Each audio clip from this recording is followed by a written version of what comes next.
நம் இருதயம் பிறப்பு முதல் இறப்பு வரை ஓய்வின்றி 24 மணி நேரமும் ரத்தத்தை பம்ப் செஞ்சுட்டே இருக்கு. ஒரு நிமிஷத்துக்கு சுமார் 5 லிட்டர் ரத்தத்தை பம்ப் செய்யுது. ஒரு நாளைக்கு சுமார் 1 லட்சம் தடவை இருதயம் துடிக்குது. இவ்வளவு வேலை செய்யற நம்ம இருதயத்தை பாதுகாக்க நம்ம எடுத்துக்கொள்ள வேண்டிய டாப் 5 உணவுகள் என்னென்ன அப்படின்னா, நம்பர் 1, கொழுப்பு நிறைந்த மீன்கள். சால்மன், மத்தி மீன், காணாங்கழுத்தி இது போன்ற மீன்கள்ல ஒமேகா 3 ஃபேட்டி ஆசிட் அதிகமா இருக்கு. இது ரணங்களை குறைக்கிறது மட்டும் இல்லாம நம்ம ரத்தத்துல ட்ரைகிளிசரைட் அளவையும் கணிசமா குறைக்குது.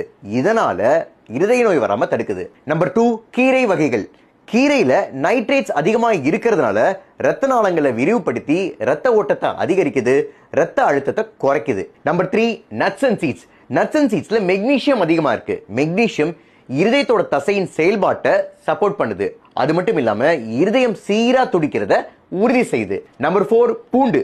பூண்டுல இருக்கிற அலிசின் ரத்த நாளங்களை ரிலாக்ஸ் பண்ணுது. அதோடு சேர்த்து ரத்த நாளங்கள்ல அடைப்பு உருவாகுவதை தடுக்குது. நம்பர் 5, முழுதானியங்கள். பழுப்பரிசி, சிகப்பரிசி, கருப்பரிசி, சிறுதானியங்கள், ஓட்ஸ் போன்ற முழுதானியங்கள்ல ஃபைபர், மெக்னீசியம், ஆன்டி ஆக்சிடென்ட்ஸ் அதிகமா இருக்கு. இது நம்ம ரத்தத்துல கெட்ட கொலஸ்ட்ராலான LDL கொலஸ்ட்ராலை குறைச்சு நல்ல கொலஸ்ட்ராலை அதிகப்படுத்துது. ரத்த அழுத்தத்தையும் சீரா வச்சுக்க உதவுது. நம்ம ஓய்வெடுத்தாலும் ஓய்வெடுக்காமல் வேலை செய்யற இருதயத்தோட ஆரோக்கியத்தை பாதுகாக்கிறது நம்ம கடமை.